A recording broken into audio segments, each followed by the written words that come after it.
I feel very humble about this, I really do, because I've never one who pushed myself.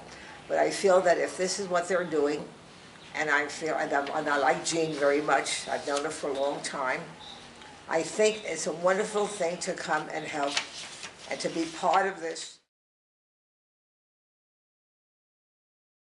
Well, my mother told me that I was born with a cleft palate. And when she took a look at me, she said, take it right in the operating room. So I know what it means. I couldn't believe it. Because she said, when I was born, don't forget, in 1917, during the height of the war, she said, let me look at that baby. Because she had me at home. In those days, you didn't go to a hospital. And she said, I had a cleft palate. And she said, take her right to the hospital. So I know it's awful to be disfigured. And then when one of my mother's sisters was born with a terrible rash on her chin, and they never did anything. And my mother brought her to America and married her to a wonderful man, and I have 3 wonderful cousins, and my aunt was really disfigured, but everybody loved her. We never looked at the disability. And you know what it's like today? Today it's terrible, it's a stigma. Having that in a family, to me it was very important for children to be taken care of. My function was money. If they needed money, they would go to you. I got it, they got it.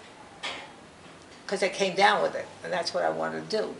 Oh, okay. If they ever needed anything, to give anybody an operation, or they needed something, they got the checks. I was born in New York, in Brooklyn, New York, lived in New York all my life, until I got married. Then we started to go to the suburbs, and then we started to go into New Jersey, and I lived all over the world. Oh, you lived all over the world? So what made you decide that San Miguel was the place? A man brought me here. A man. I was going to go to Italy to live. I loved Italy. And I was a widow in 1984. He brought me down just for a visit, and I liked it. And I looked at him, and I said, you know, we know each other. Let's see if it works out. It did. He was a wonderful man. He brought me here. I said, this is better. This is heaven. And I stayed.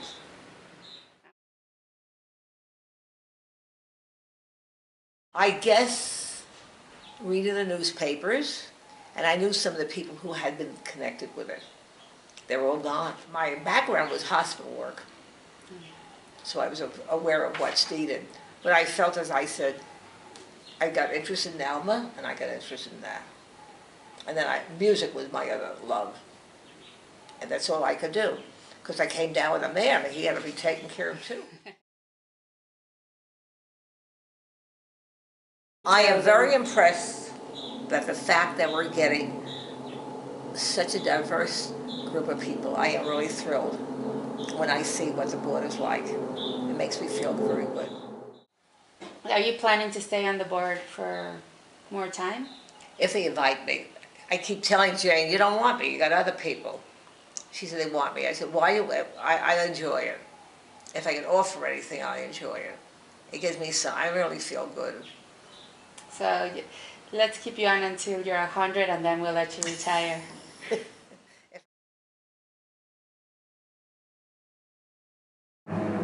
To help us in every way we need it. We don't have what we had years ago. Which was? People who used to donate a lot. It's getting harder. It's the same thing in the States. It's getting harder. And that's what we need. You can't function without money. No. That's what you may have the people who volunteer, the doctors and all, but it's not enough. It's got to be paid for. Help a little bit, whatever you have you can do. Right? Yeah.